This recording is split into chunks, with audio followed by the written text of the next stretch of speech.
Yan ang mga taniman ng bulaklak. Dito lang yan sa Trinidad.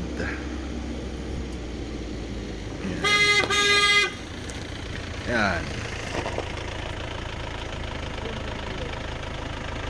Chill! Yan yung barangay Sudag dyan sa baba.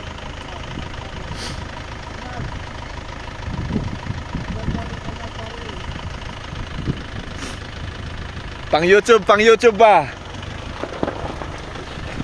Pakadam na ba, Jay? Jay, kita-kits.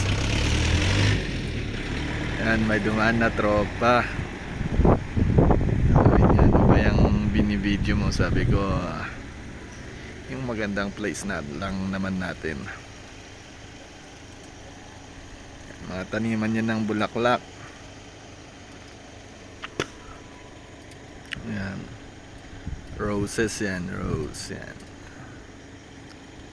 Yan, ganyan.